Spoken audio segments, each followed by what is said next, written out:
What do Greek mathematician Pythagoras, philosopher Socrates, India's Prime Minister Indira Gandhi, Swiss psychotherapist Carl Jung, American inventor Benjamin Franklin, and industrialist Henry Ford share in common? They believed in the concept of reincarnation, that when the physical body dies, the spirit lives on to inhabit new bodies and take on new lives. Many of the world's population share this belief. In different cultures and faiths, reincarnation is accepted as a fact of life. Reincarnation is not a religious view, but rather a natural law. While this story is not about man-made religion or monuments, it's not about Earth's natural wonders or mysteries, it's simply the true story of one man as he comes face to face with clues of his own past life. French Post-Impressionist painter Paul Gauguin spent his final years in a secluded island paradise, painting and pondering man's most often asked questions. Where do we come from? What are we? And where are we going? Gauguin also believed in reincarnation and is quoted, "When the physical organism breaks up, the soul survives. It then takes on another body." While reflecting on one's mortality might be easy in a secluded island paradise, far from the stresses of ordinary life, speed ahead just 100 years in life is dramatically different.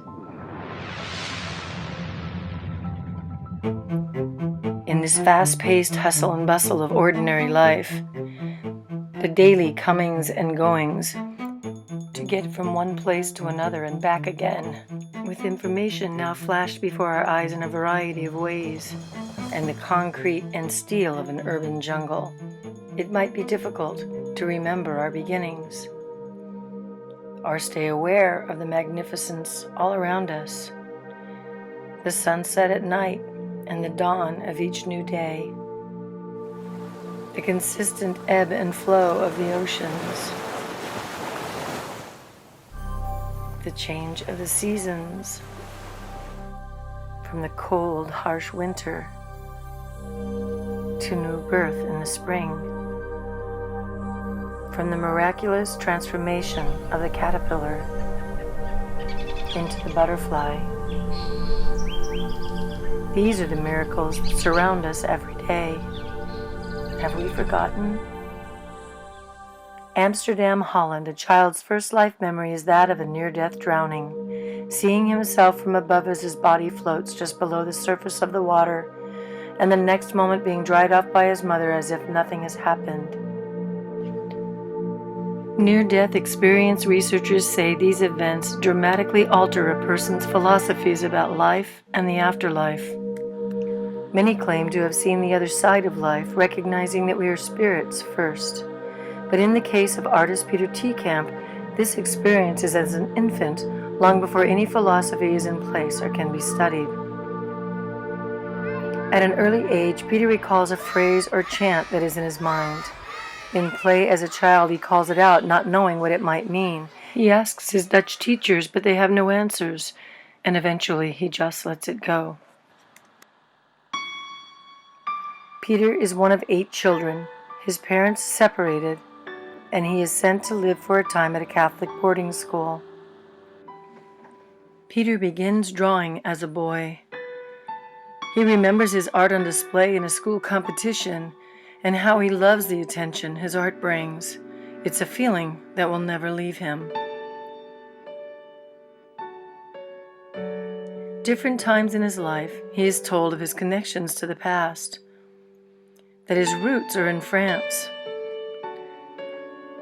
by self-proclaimed mediums and sidewalk psychics. One even calls out this past life person by name. Peter pays little attention to these claims. He is a restless wanderer and travels a lot in his late teens. In the mid-1970s, he becomes a U.S. citizen and marries. His wife, an art history student, works to promote Peter's art, exhibiting at fairs and festivals around the country. The couple settles near her family in the town of St. Cloud, Minnesota, and starts a family of their own. He collects religious artifacts and often paints religious symbolism.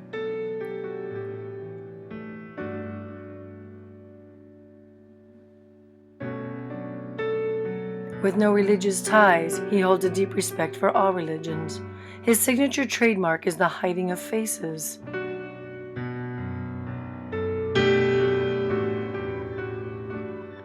He loves the discovery by those who take the time to look closer.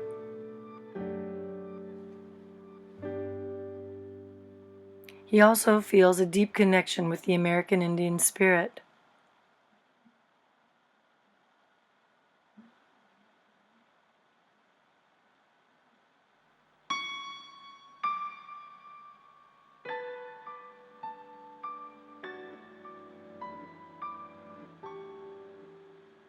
He opens his first U.S. gallery in St. Cloud, combining his love for art and business, and begins to live the American dream and the roller coaster of the art world. To her credit, Peter's wife begins to intensely study his art and the art and life of Paul Gauguin. She notes that, like Peter, Gauguin also lived for a time in a Catholic boarding school.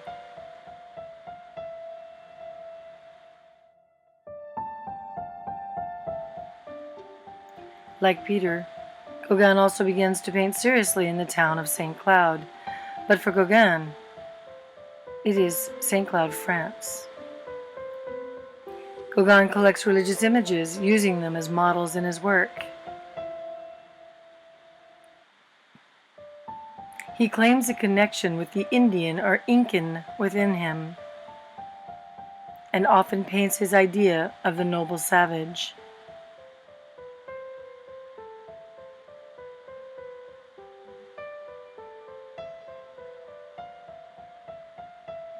In pursuit of his art, he travels and is separated from his family. Like the faces Peter hides in his art, she recognizes the hidden faces of Gauguin, finding more faces and making more connections.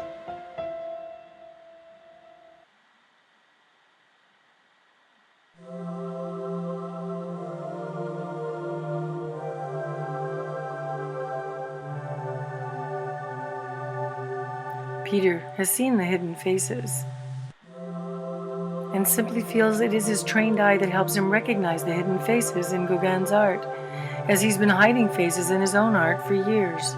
His wife's study of Gauguin reveals new connections, and again, he chooses to ignore them. What bothers Peter most is that it is the name that he heard as a child.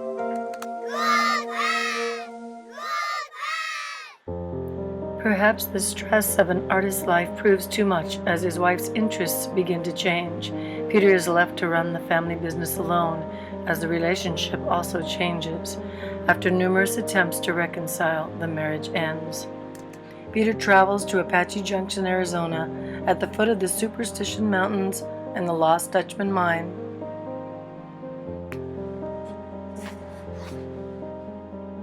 Where he is offered a gallery in exchange for art and murals, and tries to start again. The gallery owner backs out of his deal. The same week, Peter totals his car in an accident, endures a breakup of a relationship, and the depression from missing his family proves overwhelming. With alcohol when he rarely drinks, and a newly purchased gun, hoping to be lost forever in the caves of the superstitions, Peter attempts suicide. He writes goodbye letters to his daughters, listens to the thunder, and calls out to the wolves in the distance. His suicide attempt fails. He wakes with a hangover, still in pain from his car accident and blue from depression. He also feels a new awareness come to him. He realizes, as if for the first time, that all life is a miracle. Instead of running from his past, he needs to study it, to reach out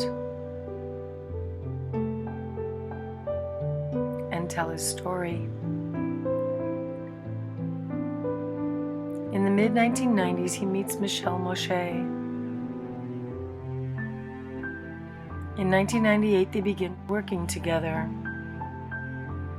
Peter tells her about his discovery of the hidden faces of Gauguin. Michelle is intrigued as she has a few connections of her own with Gauguin. She had visited the Gauguin Museum in Tahiti, 1978. The following year, she traveled to Paris, France, Gauguin's birthplace. Peter's claim to have found faces when no one else had noticed in 100 years fuels a passion to study Gauguin for herself.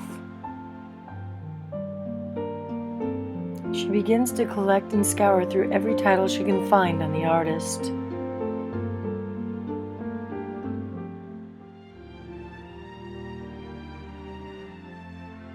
She does not find any study on Gauguin's hidden faces, and finds dozens of new examples and compelling quotes from Gauguin on how to look at his art. And one more bit of irony that tells her she needs to be the one to help Peter tell his story. The pair begins to document Peter's biography and the hidden faces of Paul Gauguin.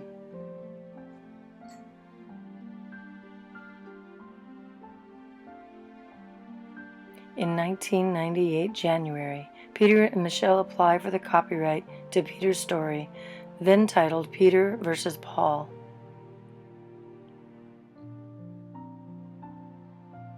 That same month, a new ship is christened the MS Paul Gauguin and will cruise the islands of Tahiti.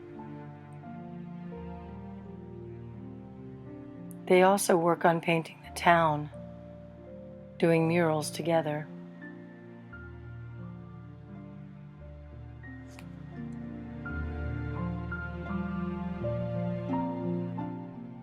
In 1999, Michelle moves near her family in Washington State, still continuing her research on Gauguin, while Peter goes to Israel painting his way as he travels.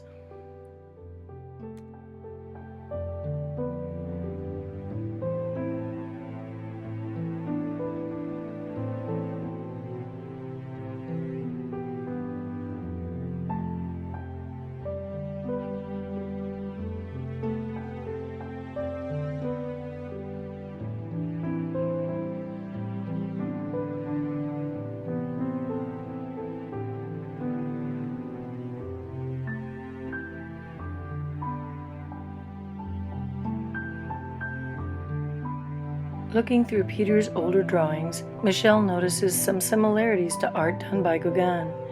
Peter had not seen these specific Gauguin drawings or made these comparisons before.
In 2003, Peter travels to Washington to work with Michelle on finishing his journal.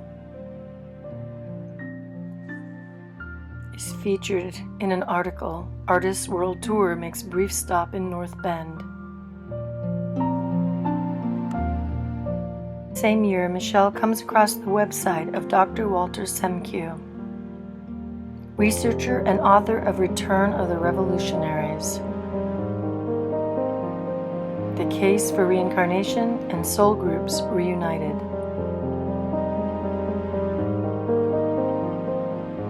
She contacts him and says she has similar photos to what Semkiw has on his site.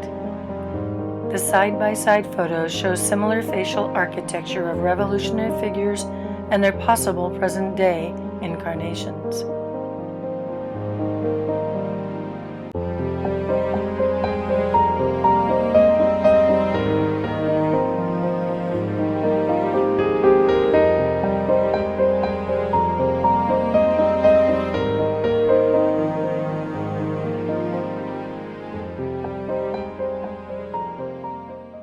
Similar facial architecture is only the beginning of what these people share in common.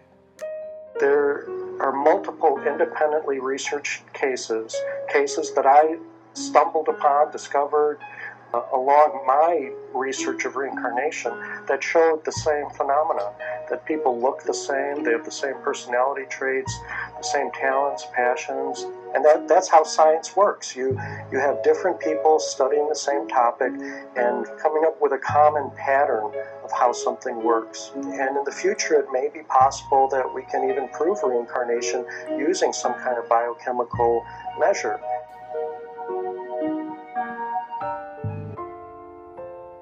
Researcher Dr. Walter Semkiw and artist Peter Teekamp. Dr. Semkiw is very interested in hearing Peter's story about his connections and coincidences with Paul Gauguin. Michelle's comparisons between Gauguin's sketches and some early Teekamp drawings. Semkiw is intrigued by the research on Peter's discovery of the hidden faces of Gauguin. It seems odd to him that the possible return of Gauguin does not paint like Gauguin.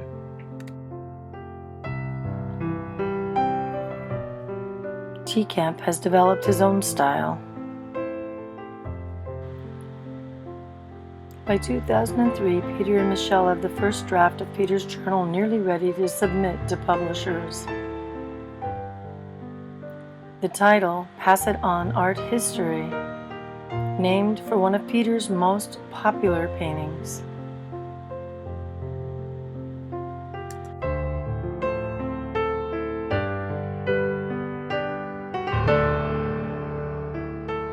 It includes the study of the hidden faces of Paul Gauguin.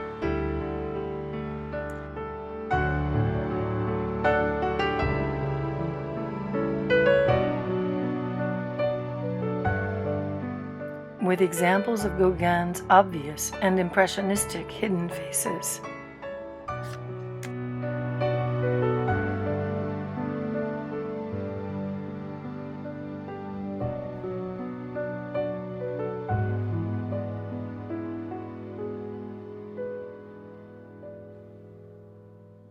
And his theme for placement, as well as his quotes on how to view his art.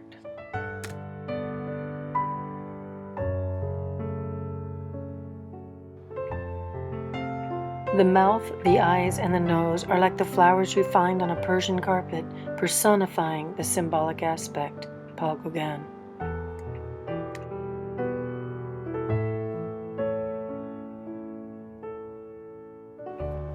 Using an extensive library of books specifically written about Gauguin,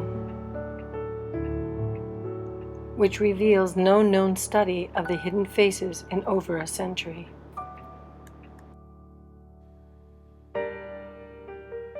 Pass It On Art History is also a journal of some of the connections between Paul and Peter. Catholic boarding schools,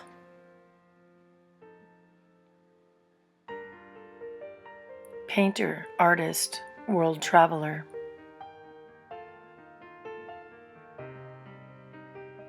religious symbolism,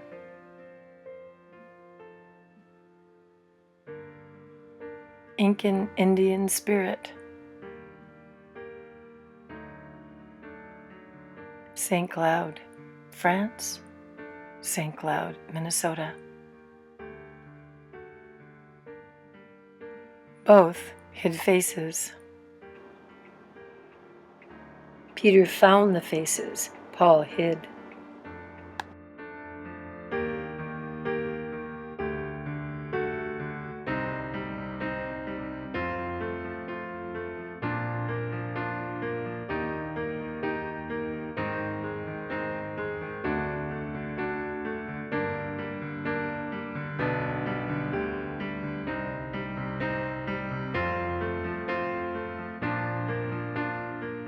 And now also the early drawings by Peter, where he unconsciously replicated works by Paul.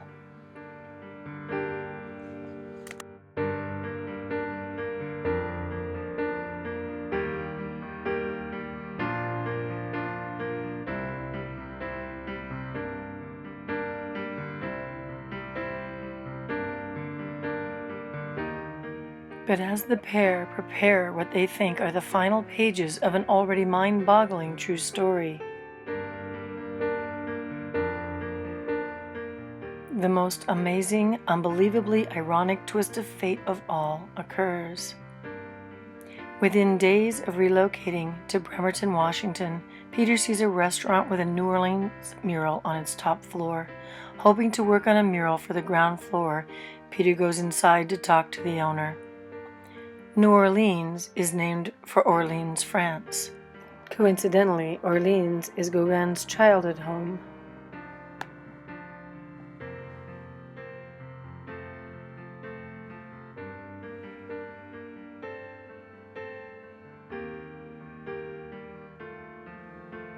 Inside, the restaurant is decorated in an island theme. Ironic again, as the islands were Gauguin's final home. Even with a lifetime of coincidence connecting him to Paul Gauguin, what happens next astounds Peter. On the wall, he sees Gauguin's famous painting in black and white, Tahitian Women on the Beach, 1891. Peter soon learns what he believes to be a black and white reproduction is, in fact, an original charcoal drawing. The owner says he knows little about the drawing, but that it is a gift from his great-grandmother and sent to him from the island of Guam to decorate his new restaurant.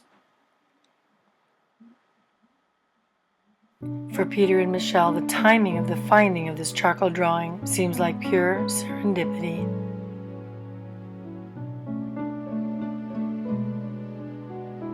As it stands, a man finishes a journal detailing the links and connections with the artist of the past, and stumbles upon a drawing in the style of this same artist from the past.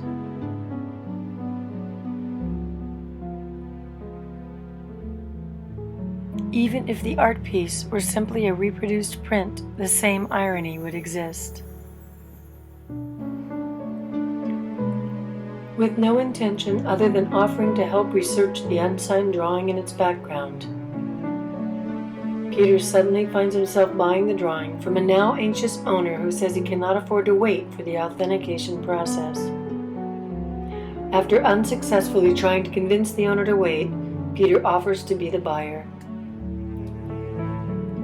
If it is the real thing, then it is an amazing ending for the book, and if it is done by an admirer of Gauguin, it is still an amazing ending for the book. Peter Teekamp. From there, a bill of sale and any known information on the drawing is documented and notarized at a local Bremerton bank with all parties present.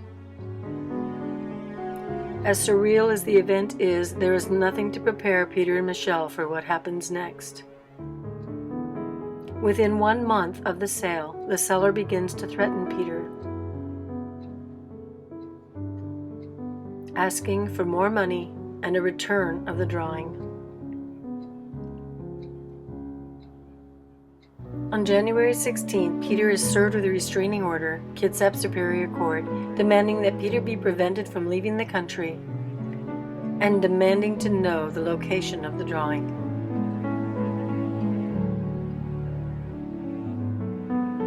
The seller is claiming that Peter coerced him into taking Peter's $5,000 for the drawing, when in fact it is the seller who coerced Peter into buying the drawing by threatening to sell it away. This case now involves threats against Peter, 911 calls, lawsuits, and front-page headlines. Peter knows the money is secondary to finding a possible lost masterpiece. All the evidence shows not only a legal sale but a happy seller. January 31st, 2004, Bremerton Patriot. In response to the threats by the seller and knowing the seller is lying about the details of the sale, and in order to protect himself and the original drawing from harm, Peter paints a baby version of the charcoal drawing and brings the art piece to court. Peter then asked the judge, "Would you like to see what it looks like?" His actions are done in self-defense. He does not, however, plan on having the art piece impounded by the court. Impounded sketch could be worth millions. The art piece remains in custody. History of sketch fits timeline, authenticity still in question, while the research on the charcoal drawing continues.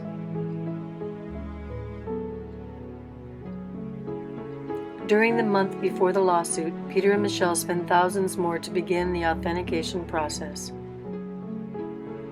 There are receipts and letters from the Wildenstein Institute, the authority on Gauguin,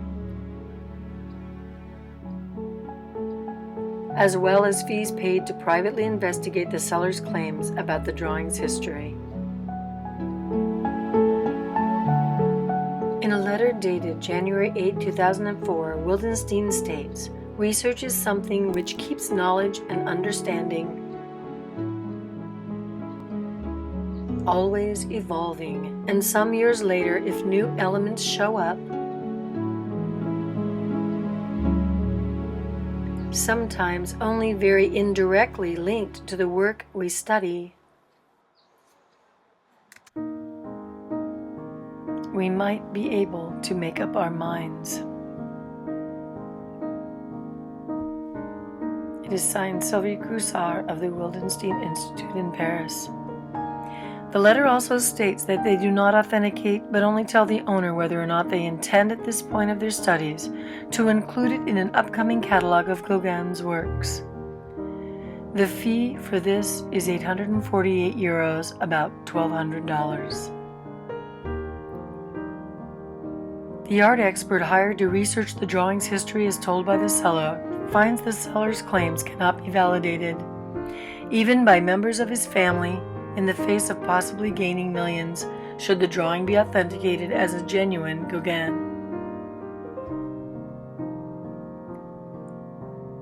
The artist of the original charcoal drawing remains unknown.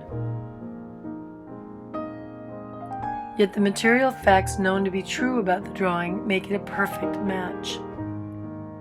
From comparisons with other Gauguin charcoals,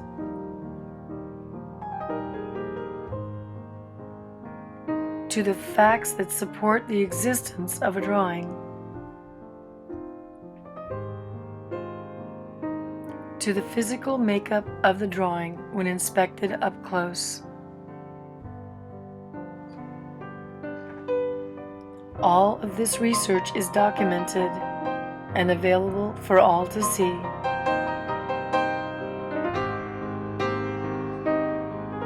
Meanwhile, April 20, 2004, Peter and Michelle countersue the seller for $50,000 in damages and false accusations. The seller drops his lawsuit and the art piece is released from custody. The judge tells Peter the drawing is his 100% to do with as he wishes. The baby is offered on eBay in a very public sale and clearly defined as a black and white watercolor of a famous painting by Gauguin. The original charcoal drawing is now safe, while the research continues. It is also interesting to note a rare feature in Gauguin's painting. Tahitian women on the beach, which has 3 impressionistic faces in the central part of the painting.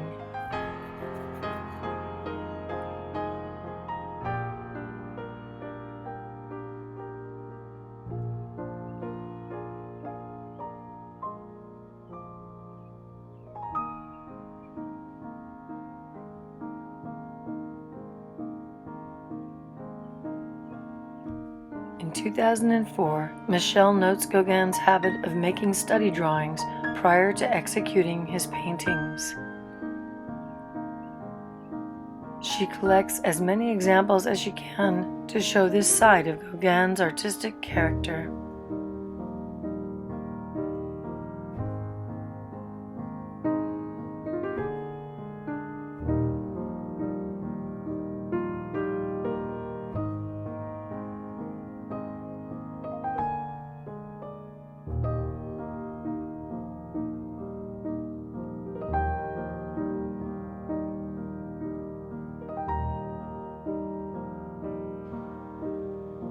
The physical evidence, artistic style, and historic facts fit the drawing found by Peter Teekamp. However, after seeing just a photo of the drawing, the Institute sends this letter September 24th. Dear Miss Moshay, I'm very sorry not to be able to send a more positive answer. Unfortunately, we feel that the work must have been inspired by a famous painting by Gauguin, which is at the Musée d'Orsay in Paris. Someone must have seen it and copied it, but we do not feel that it was Gauguin himself. I do hope this will not be too much of a shock. We see many similar cases. Again, I regret we cannot say anything else. Sylvie Croussard. While the Wildenstein Institute claims they do not feel it is a genuine Gauguin, what is genuine is that it is an original charcoal drawing done in the style of Gauguin, discovered by a man who is finishing a journal that includes a lifetime of connections to Gauguin. In July 2005, Semcu challenges the Dutch artist to try his hand at painting a few pieces reminiscent of Gauguin. Aside from painting the baby version of the charcoal and some Teekamp-style paintings inspired by the charcoal discovery, Peter has no desire to paint like Paul. But with forensic and historic research continuing on the charcoal drawing, he later decides, why not?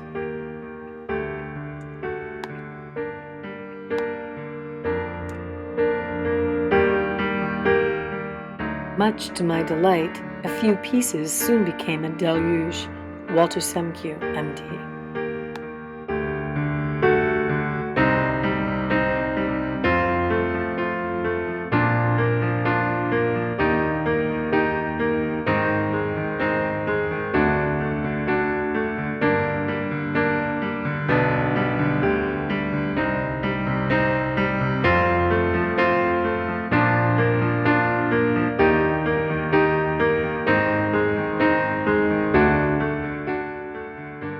2007, Peter and Michel are invited aboard the MS Paul Gauguin to present The Hidden Faces of Paul Gauguin.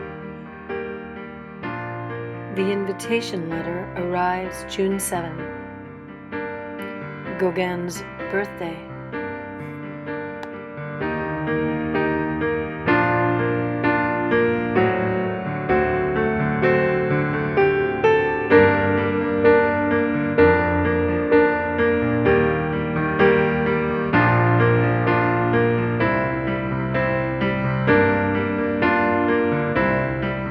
At Gauguin's gravesite in Hiva Oa.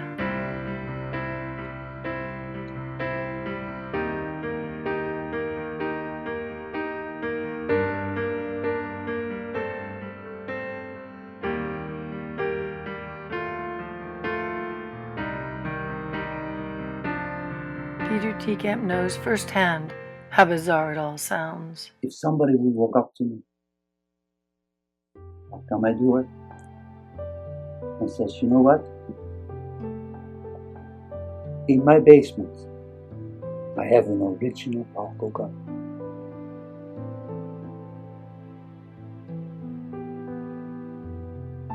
And I also can paint like that.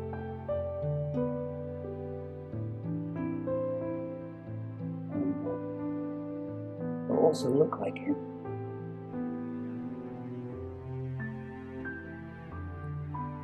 You probably would say you need long-term concept. Legend going on, illusion, fantasy, way off, maybe too much drinks. You could say that. Nice situation. Found an original charcoal drawing. It looks like Gauguin. It's more than 100 years old. See the decay and all that.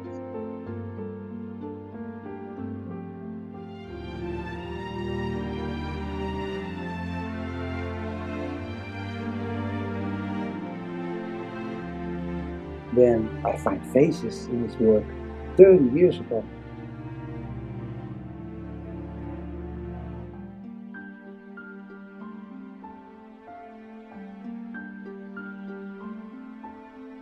That nobody recognized or acknowledged.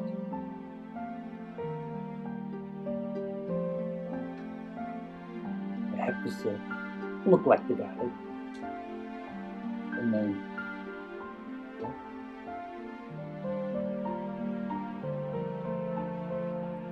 creates a lot of confusion for a lot of people because, oh well, he wants to build up his reputation or something, or make it a show situation, get attention and all that. Well, I don't know.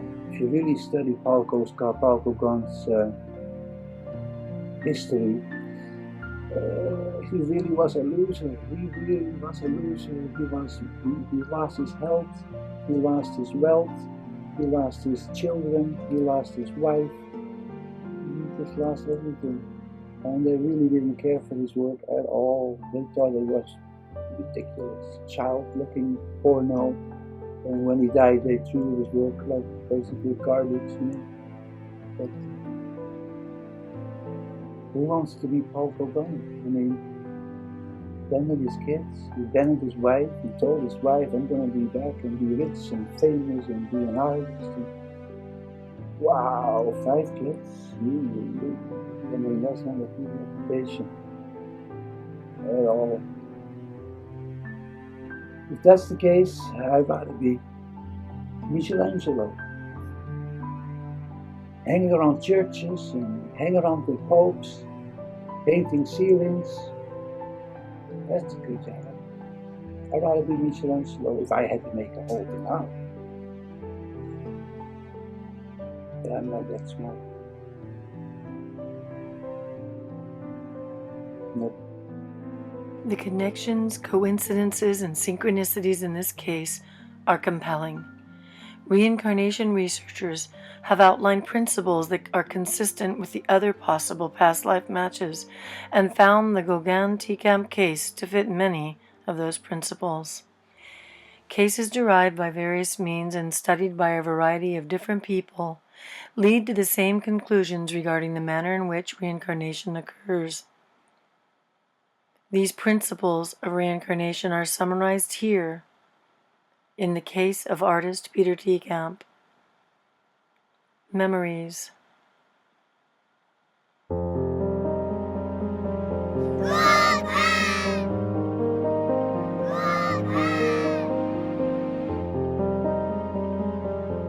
Attraction to specific geographic locations.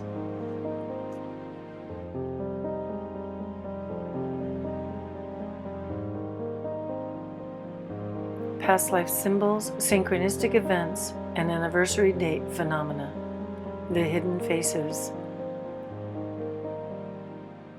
Discovery of a Gauguin-style charcoal drawing in 2003, 100 years after Gauguin's death. Gauguin's posthumous exhibition in 1906, Teekamp's case presentation by Dr. Semkyu, 2006. Karmic soul groups, reuniting with past life soulmates.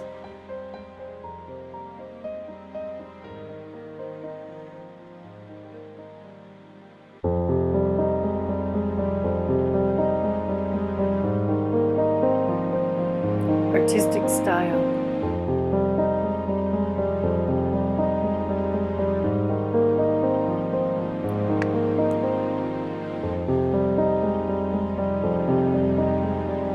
Personality traits. Adventurous world traveler, skillful marketer, controversial, political, opinionated, outspoken and direct. Independent, dedicated, driven, passionate, confident, visionary, dreamer. Belief in the afterlife, businessman, artist. Physical appearance.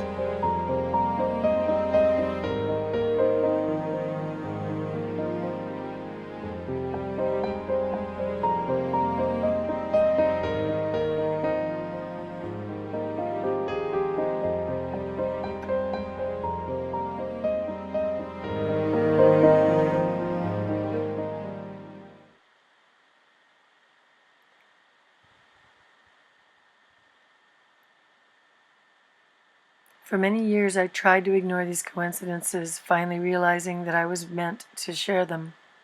Telling the world has its risks, but the truth is supposed to set you free. At 64, I finally felt free of the responsibility we all have to tell our story. For now, I am Peter Teekamp. March 2014, Peter at 64 with his most recent painting.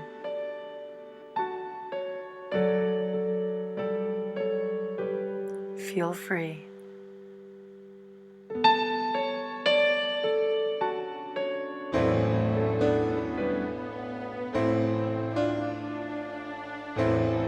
Oh no, this story is not over. It is to be continued.